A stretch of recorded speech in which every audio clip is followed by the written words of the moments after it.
Valspar Ultra starts at just $29.98 a gallon. So we've got you covered when your daughter wants to paint her room again, after last year's masterpiece of a unicorn mural. Dad, please. Or when you realize that maybe you went too hard on the grayish. I miss color. Or when you were sure you wanted a home gym, but your elliptical is currently hanging your laundry. What about a home office? Shop everything you need for your next phase with Valspar. Available at Lowe's. Price varies by Shein.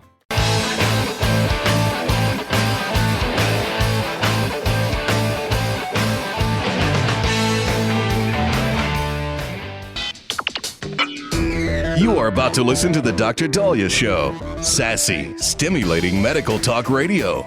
Any medical advice Dr. Daliah Wax gives on her show should not be substituted for an actual visit to your medical provider. And now, here's Dr. Daliah.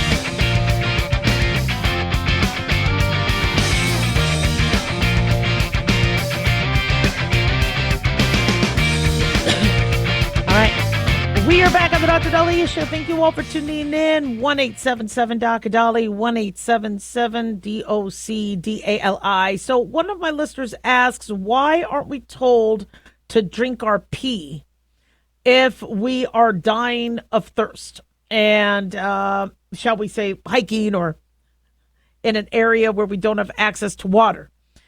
For that same matter, why can't we just drink the ocean water? I know it has salt, he says, but there's still water that your body could use. So it's very interesting. Experts have debated on whether you could drink your urine, or salt water if you had to. And the osmolality of it is crucial. And the reason why you need fluids is because you need your body to function. You need blood volume. You need to neutralize the salts because the salts can be very damaging. And so, unfortunately, taking in a salty substance does not necessarily give you the hydration that you need. You will die of thirst if you are stuck on a boat out in the middle of an ocean, because the saline concentration of that water is just too high. And, I mean, people might try it, they might drink it, but it won't sustain them. Another issue about being stuck, on a boat or stuck in the water, people say, I feel warmer when I'm in the water than outside on the boat. Never get in the water. You never want to get wet. Because even if you think you feel warm out in the water, you are losing body heat. And you are going to lose body heat much faster in the water than you do on a boat. So even if you feel cold because of the wind, do not get into the water to warm up. That's bad. But in terms of drinking the urine, no, we don't recommend that, because also your urine is not a nice diluted.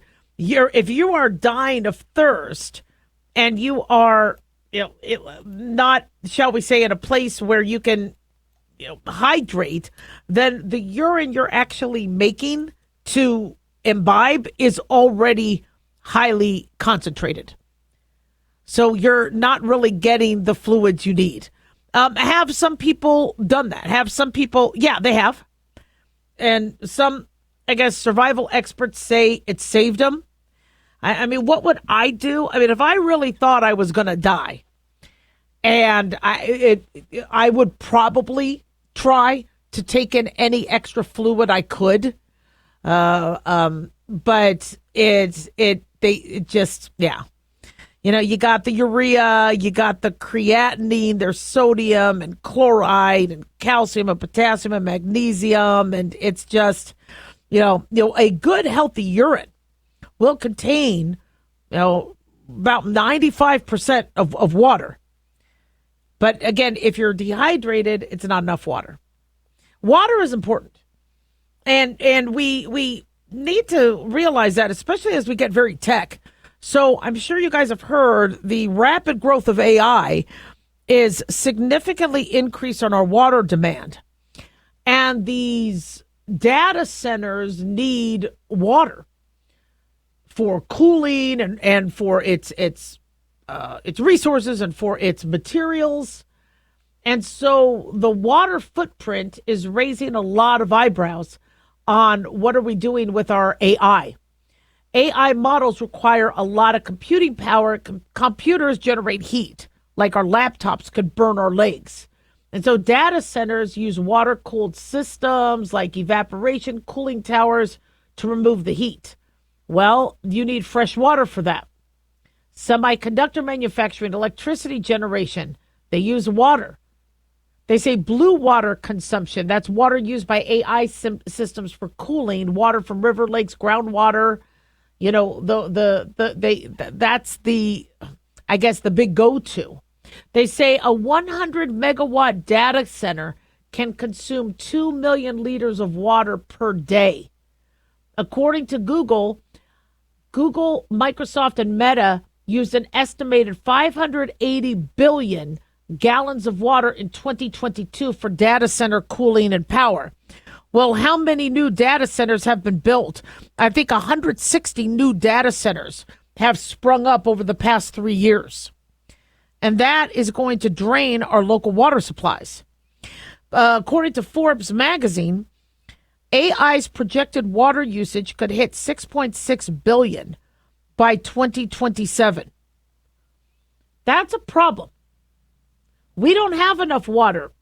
Not to mention, many of these data centers are in Texas and in places where they're already dealing with droughts.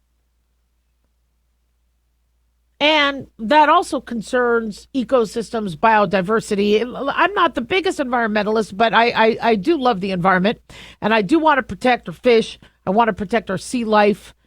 And so using our water for tech, I understand people are saying, well, this is what's going to help us. It's all green, just like electric vehicles.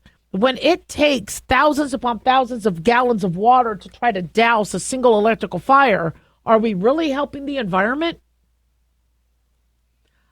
So my recommendation is try to come up with better cooling technologies that might not include water. Well, nuclear reactors, they need water.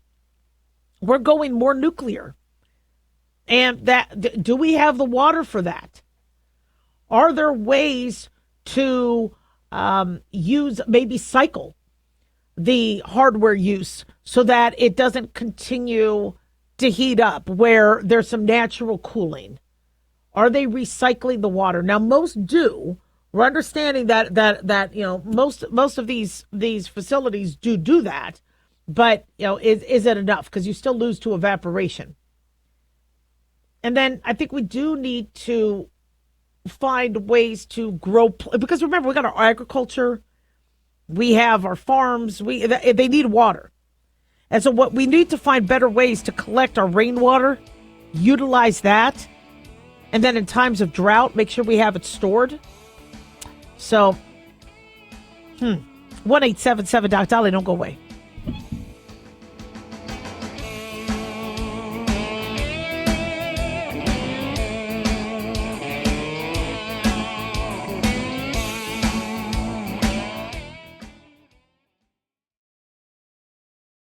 Hey guys, it's Dr. Daliah. Fantasy football season is coming, but sadly, too many of you are taking the bench while the country takes part in one of the most exciting and lucrative industries out there. Don't know how to play? Well, huddle up and listen. Paul Kalikas and I have written a fantasy football pocket guide for beginners. This book walks you through the basics and shows you how simple and lucrative joining or creating a fantasy football team can be. Read our fantasy football pocket guide for beginners found on Amazon, or follow the links on X and Facebook. That's Fantasy Football Pocket Guides for Beginners. Don't be left out.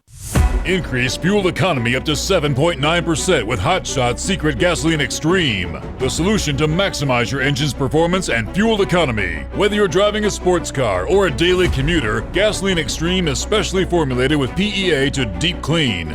Don't settle for an average driving experience. Upgrade to Hot Shot's Secret Gasoline Extreme and go further on each tank. Order now on Amazon or HotShotSecret.com. Hot Shot Secret, powered by science. This is an urgent announcement for anyone that's $10,000 or more in debt. Before you make another minimum payment, you need to know there are special programs that can completely free you of your debt. Total Financial Freedom can help you become debt-free in months instead of years. Resolve your credit card debt, signature loans, department store cards, internet loans, and timeshares. Call Total Financial Freedom now at 800-878-6020 for a free consultation. For 16 years, Total Financial Freedom has has helped thousands get out of debt. You can feel confident when calling because Total Financial Freedom is A-plus rated by the Better Business Bureau. Battling for years and years, stuck in the endless cycle of minimum payments could take decades. You have the right to get your debt resolved and substantially reduce your monthly payments. Call Total Financial Freedom now at 800-878-6020. That's 800-878-6020. 800-878-6020.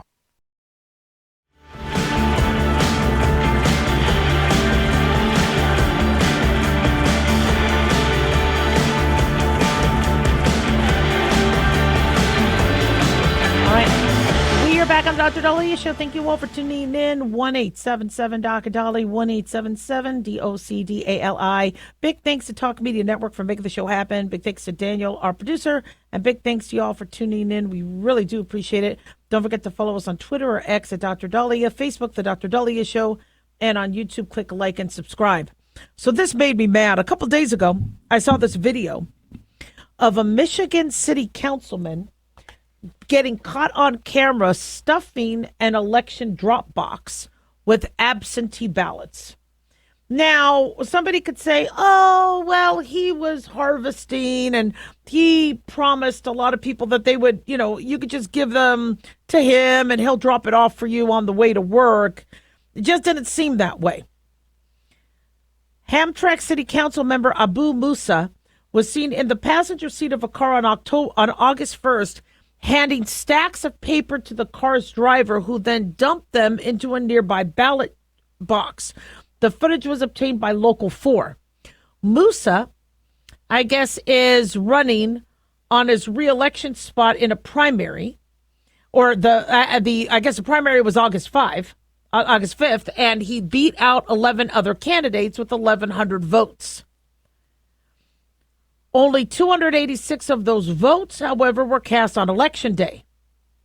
843 of those votes were cast by absentee ballot. This is according to the Daily Mail and New York Post. Musa, if he didn't have those absentee ballots, would have come in fifth.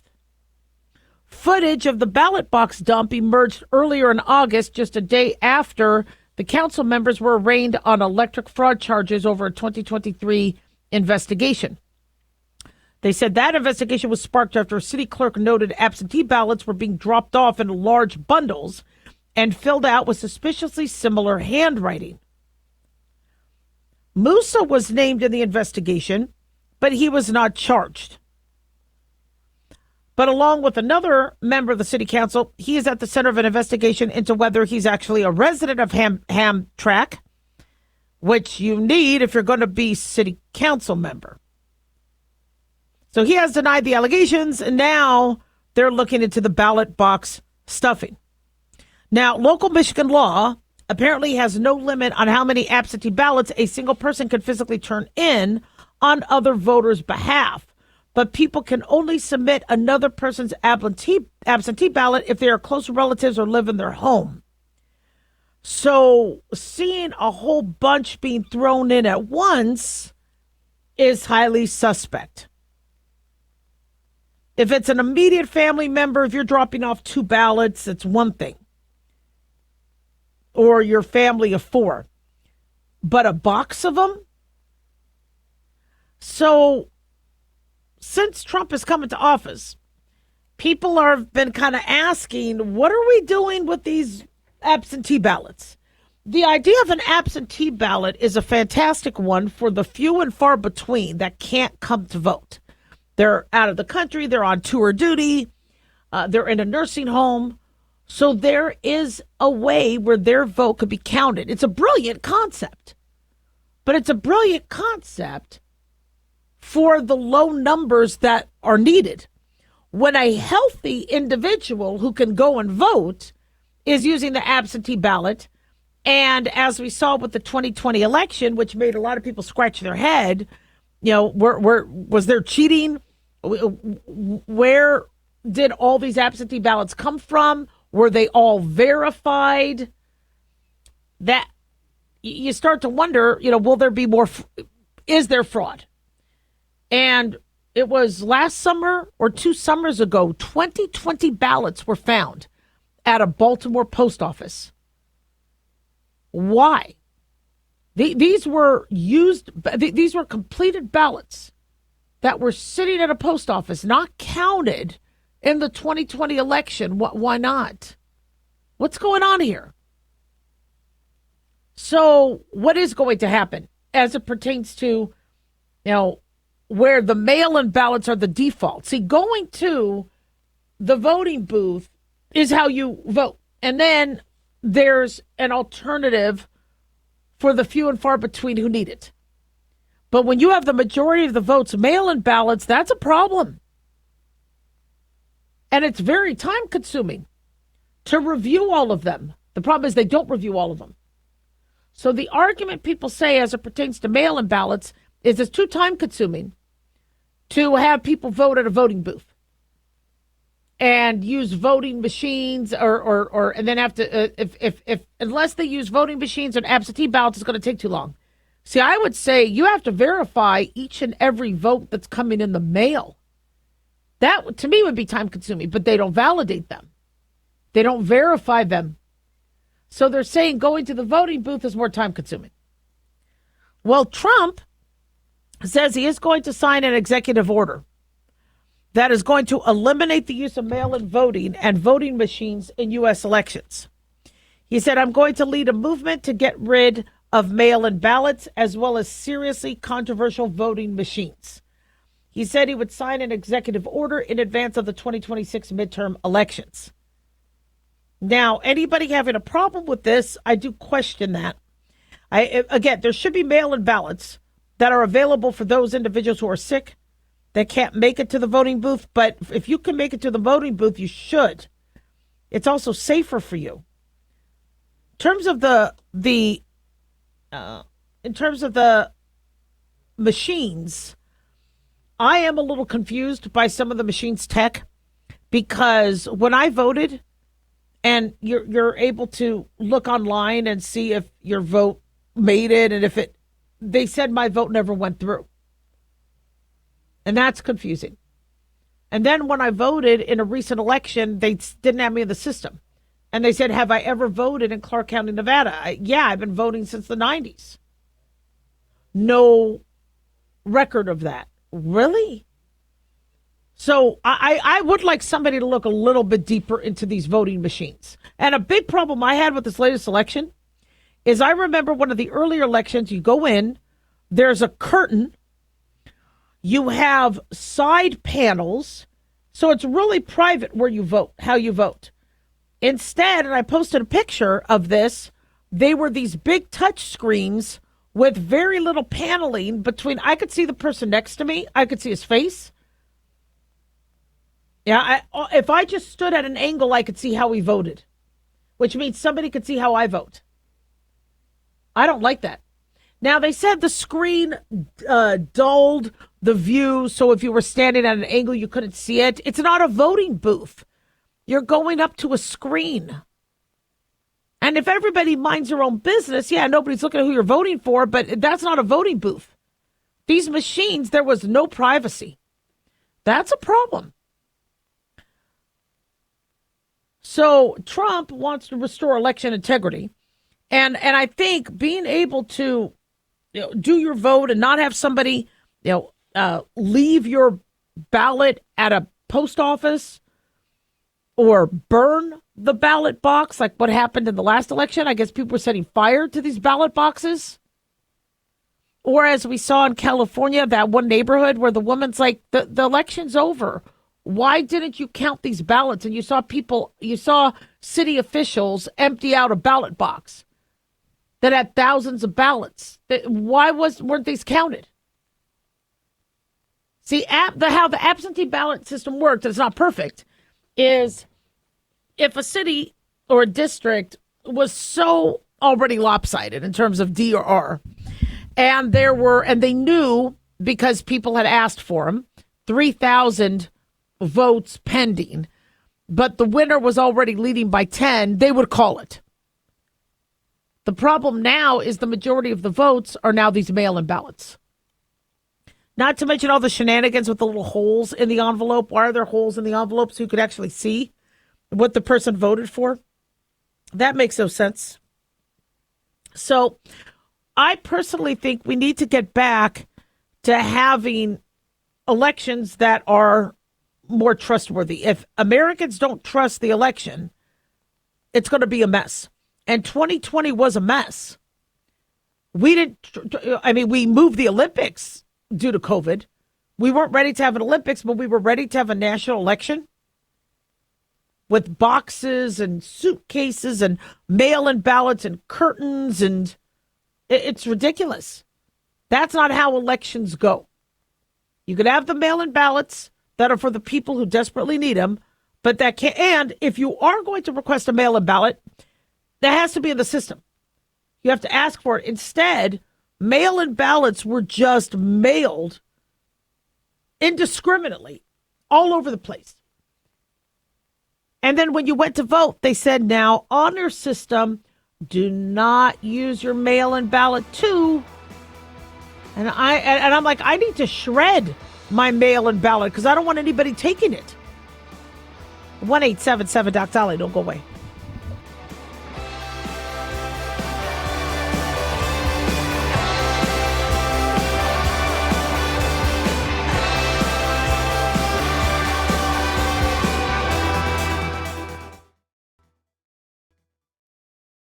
Hi guys, Dr. Daliah here. Addictions can sneak up on us and come in many forms, whether it's drugs, alcohol, sex, video games, porn, or something less obvious such as food, internet, or shopping. Addiction can seem innocent at first and then evolve into an insurmountable evil. In our book, Addiction Basics, Caitlin Kalikas and I dive into the common addictions and provide tips for identifying and preventing these before they sneak in and take over our lives. Addiction Basics can be found on Amazon or my website, drdaliah.com. Check it out. Increase fuel economy up to 7.9% with Hot Shot Secret Gasoline Extreme. The solution to maximize your engine's performance and fuel economy. Whether you're driving a sports car or a daily commuter, Gasoline Extreme is specially formulated with PEA to deep clean. Don't settle for an average driving experience. Upgrade to Hot Shot Secret Gasoline Extreme and go further on each tank. Order now on Amazon or HotShotSecret.com. Hot Shot Secret. Powered by science.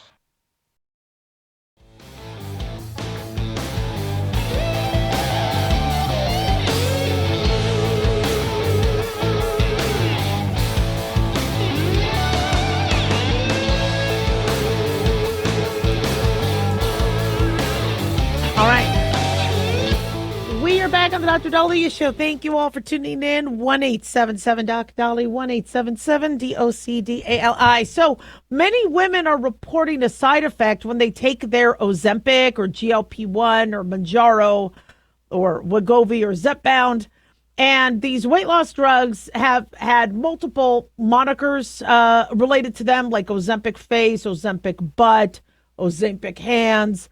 Well, now there's a term called Ozempic vulva. Although I think we talked about Ozempic vagina a few months ago. Now there's Ozempic vulva. Right? And boy, are they naming these things. Maybe it's because people apply for disability, and they're like, look, I need some time off. I'm running out of PTO. So the employer's like, why? Well, they go, I have a disability. I have an issue. What is it? It's Ozempic vulva. You know what? Say no more. You can have whatever time off you want. That sounds bad. You never want to put in the same name a needle, an injection, and a female body part. It just doesn't go, especially for those of us that had to, get shots and procedures down there. Not fun. So what is Ozempic vagina? Or vulva? What are these women complaining of? Well, apparently some sagging down there, dryness, muscle weakness, loss of fullness of their vulva or labia, altered discharge, and pelvic weakness. Now, for those of you who have a vulva, that's not good. You don't want that. Right? You want predictability. You want to know whatever that's supposed to do, it'll do when it needs to do it. You don't necessarily want there to be any changes. And it's a body part that can be very volatile, very hostile. The vagina can be extremely hostile.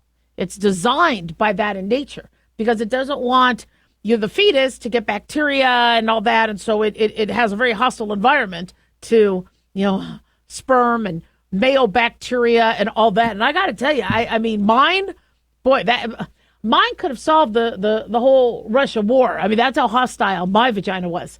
But now they've got a hysterectomy. It's more mild. It's all cool.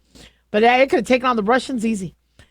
So for those individuals that are complaining about this, the first thing I think about is, one, is it a medication side effect? Or two, are you losing your weight too quickly? So one interesting thing about the body is it doesn't like rapid change. What I'm seeing more of, I'm not seeing a lot of Ozempic vagina cases. I'm seeing a lot of gallbladder issues, people losing weight rapidly. They're giving themselves gallstones. And I'm seeing a lot of people lose their gallbladder. And that's a concern because we like the gallbladder. It stores your bile. You could do well without a gallbladder, but sometimes your bowels are never the same because your liver makes bile, but it likes to store it. And then when you need it, the gallbladder will squirt it out. And you'll have bile that'll go down the ducts to help and the intestine level help dissolve and emulsify and digest your food. So I'm seeing a lot of that. I'm not seeing a lot of vagina issues. But apparently the Times of India is saying that that this is what many people have been, I guess, complaining of. Dr. Sherry Ross, an OB-GYN from Santa Monica, and author of Sheology, and Sheology, the She-Quill, very hard for somebody like me that has a lisp. She says the rapidity of the weight loss can cause visible skin sagging, laxity, and wrinkles throughout the body. All areas of the body can show visible skin changes in response to the significant weight loss, including the lower belly, the pubic mons, and inner and outer labia. So we have fat, and this fat overall is bad, but it also provides structure. It also provides things. So a lot of our face structure, a lot of how we look does rely on that, not to mention our hormones. And so when people say, but vaginal dryness, why is that happening? Well, if you're losing fat, you're losing estrogen. And you're making less estrogen. And when you're making less estrogen, then you could possibly lose the lubrication. Vaginal dryness can cause some changes down there and some permanent changes if you start to tear. So we need to explain to people. I know everybody wants to lose weight for the wedding or be in the bikini or, for the party. They want, and I get that. Yeah, if I could lose weight quickly, I would. But the problem is there's other things that happen. And it's interesting because I could tell when somebody is on Ozempic or these weight loss drugs and are overdoing it, because they look sick. They don't look well. And there's an art to these medications. And as I've always said, the best way to take these medications is not to take them for weight loss, but to assist your weight loss journey. So if you are cutting back on your carbs and you're not drinking alcohol and you're exercising more and you're eating more vegetables, that's supposed to be your path. But if you're getting these little cravings once in a while, these weight loss drugs can help, but that's not what people are doing. They're going to Outback, and I hear them because I was at Outback a few weeks ago, and I heard somebody go, I'm on Ozempic, so I'll order the kids' meal. Now, you really shouldn't be at Outback then, okay? You're not going to lose weight. These are very highly caloric meals. Yummy, but highly caloric. And what a lot of people are doing is they're taking the shot, and they're like, Jesus, take the wheel. With the weight loss, make me not hungry. Yet I could still eat cake or I could still eat sweets. No. And so, and unfortunately, I've seen people where they go up to the max dose and they're like, it's not working anymore. I need something else. I had a patient call me a few weeks ago asking for phentermine because their Ozempic wasn't working anymore. So now you're on Ozempic and phentermine. What happens when the phentermine stops working? You got to retrain yourself. You got to look at sugar.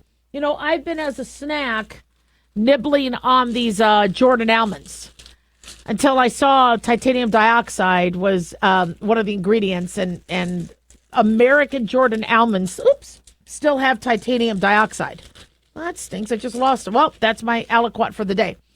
And so I'm thinking, well, there's a nut and there's sugar. And these they fill me up. It's better than eating, crap. But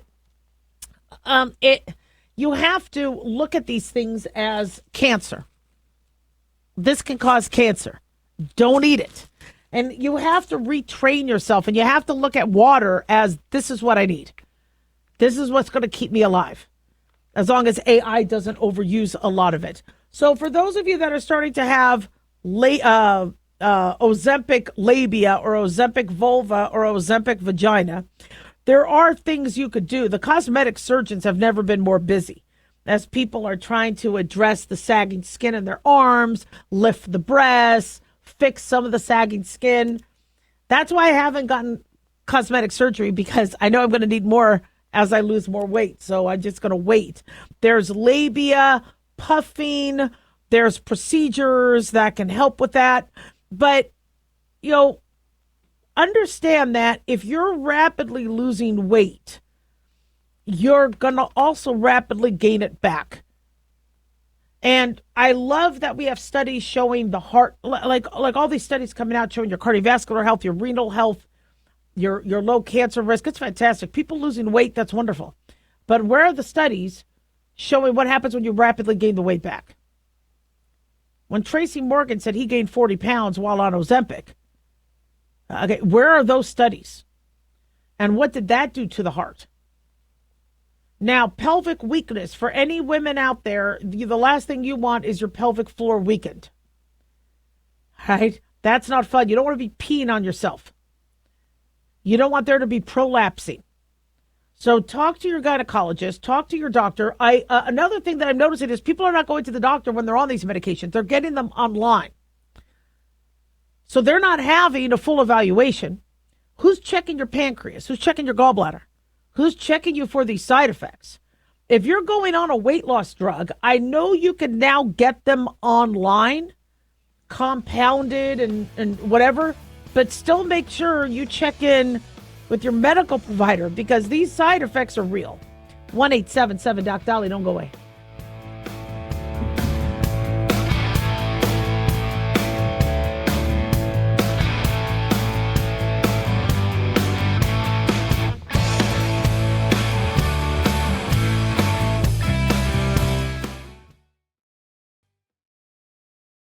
Carl Amari here to tell you about our newest website for old-time radio lovers. It's 100radioshows.com. At this site, there are 5 old-time radio shows waiting for you to download free as our gift to you, and be sure to browse the additional 700 old-time radio shows available to you for 70% off by using the promo code RADIO at checkout. This is a limited-time offer, so log on to 100radioshows.com. That's 100radioshows.com.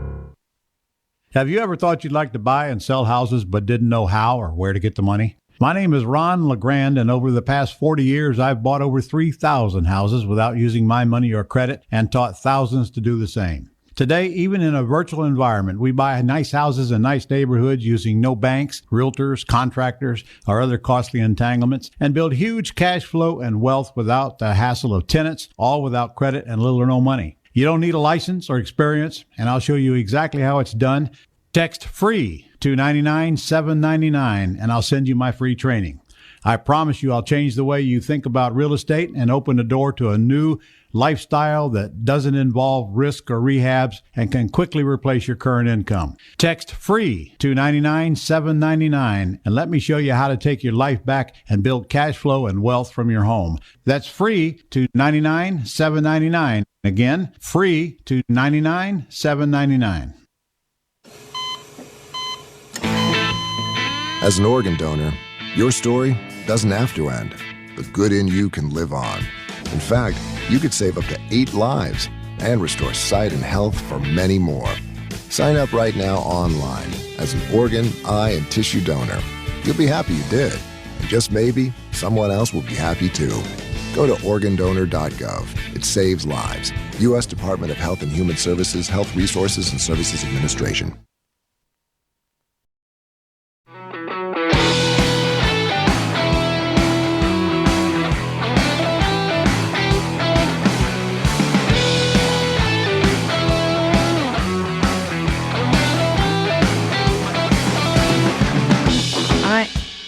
We are back on the Dr. Daliah Show. Thank you all for tuning in. 1-877-Dr. Dali, 1-877-DOCDALI. So last week I told you guys there was a zoo that was asking for our pets as a donation because they want to feed their predators or their lions and their lynxes and whatever. And they want it to be a little bit more realistic.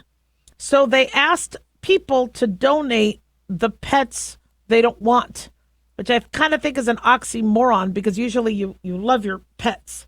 Some of you didn't believe me. You didn't think it was a real story. Oh, it was. It was. And then for those of us that did believe it was a real story, we didn't believe that anybody would actually go and donate their pet. I mean, I love my pets. Even if they had to be put down, I wouldn't, still give them to the zoo. The zoo promised they would use euthanasia, and they promised that they would be really, really humanistic and thoughtful and empathetic during the whole process. I was, no, thank you. Well, apparently, a Danish woman decided to donate her daughter's pet pony. So we're not talking about an animal that needed to be put down, it looks like. It was her daughter's pony. Pernell Soul reportedly gifted her daughter Angelina German's riding pony, named Chicago 57, to the Aalborg Zoo in the country's northern region. Zookeepers want to mimic the natural food chain of predators by feeding them smaller donated pets. So here's my issue with that. All right, if you are trying to mimic what they do in real life, then you wouldn't necessarily hand them a dead animal. They would chase them. There would be, so it's not very realistic if you're handing them a dead animal.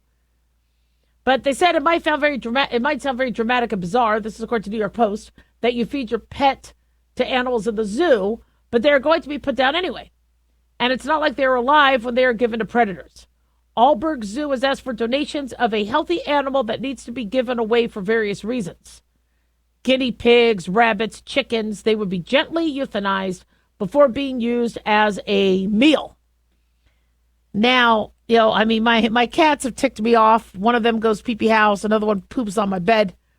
I still, there's no reason that I could come up with that would validate me feeding them to a zoo. I could maybe understand an animal needs to be put down. They're at the end of their life, and you don't want it to go to waste. You want to know that their death will help others, but they don't want sickly old animals. They want healthy, young, vibrant pets or ponies. That's interesting. They said horses will also be accepted. They'll be euthanized and slaughtered by the zoo, and you could get a tax deduction. Man, they say in zoos we have a responsibility to imitate the natural food chain of the animals in terms of both animal welfare and professional integrity. Her daughter's pony was donated after it was euthanized due to pain from a long-term health struggle. Oh, okay, so the horse was having issues since 2020. Apparently, Chicago 57, the horse, was suffering from a form of eczema brought about by mosquito bites that became irritated in the summer, led to open wounds that risked infection. She had to wear a jacket and leg protection toward the end of his life. He was 22 when he died. Well, then why are they calling it a pony? Isn't a pony a young horse? Or am I wrong? Don't call it a pony then. Call it a full-grown grandpa horse. The child is 13. Apparently she was okay. The mom gave her the choice whether to donate the horse to the zoo or not. And the owner of the horse said that's fine. She wanted to benefit other animals. And I guess the horse was happy. That's interesting. Yeah, I'm a little worried. I don't think I could donate my cats if it ever came to that, because One is really fat, and I really worry about the cardiovascular health of anybody eating that cat. I mean, that cat, she really is chunky, and I mean, I don't want an animal getting diabetes, so I would not donate my cats. I think it would be cruel on the animal who had to eat them. That's just me. 1-877-DOC-DALI, 1-877-DOC-DALI. Talking about cruelty, I was really ticked off when we heard that banks were discriminating against people based on their political beliefs. And apparently there are whistleblowers saying that the Biden administration pressured bank executives to debank conservatives. Apparently, major bank executives told Fox News Digital that they were under pressure by both Obama and Biden administrations to deny services to individuals and businesses for political reasons. Those pressures were very, very real, they said. When your regulator gives you a suggestion, it's not a suggestion, it's an order. The political stuff is very real. Those pressures are real. How is this happening in America? If I was president and you didn't agree with my side, leave them alone. Let them do that. That's what America's all about. You go to the banks and you tell them to screw these people over? So debanking, I guess, refers to the practice, according to, let me give credit to Fox Business, the practice where banks close accounts or deny services to individuals or businesses with no explanation. The practice originated as part of a federal anti-money laundering laws and regulations. An entity can be debanked if its transactions are marked suspicious. But in recent years, religious groups and conservative groups have found that behavior done on their accounts. So Fox News Digital spoke with two executives at leading U.S. banks. These individuals asked to remain anonymous. I could understand why. But the executive said the ambiguity in federal laws was exploited by regulators under the Obama and Biden administrations in order to pursue political objectives. According to one executive, banks were pressured to deny services to certain industries as part of Operation Choke Point and Operation Choke Point 2.0. A House Oversight Committee found that Operation Choke Point, a DOJ task force whose aim was to choke out legal companies disfavored by the Obama administration, worked with bank regulators to label certain industries like firearm sales as high risk. Now, Trump ended that in 2017 during his first term. But apparently Joe Biden rebooted the initiative. Now, Trump claimed to be a victim of debanking when J.P. Morgan Chase, Bank of America, and others refused more than $1 billion in his deposits. And Melania Trump and her son were debanked as well. Okay, this is America. If you're an American citizen, you have a right to put money into a bank. Are you kidding me? So the bank executives are welcoming the Trump administration efforts to provide regulatory clarity to banks. They've provided detailed proposals and will continue to work with the administration and Congress to improve the regulatory framework. So Sam Brownback, former Republican senator, accused J.P. Morgan Chase of having debanked his nonprofit, the National Committee for Religious Freedom. J.P. Morgan maintains they never engaged in that, but they did update their code of conduct to state that they do not discriminate based on political views or religious beliefs by 2025. Now, they said it was a codification of existing policy, but when you hear people say these things, that's concerning. So, Trump did executive order guaranteeing fair banking for all Americans, and I agree with that. It's sick to think that that wasn't happening. 1-877-DOC-DALI, don't go away.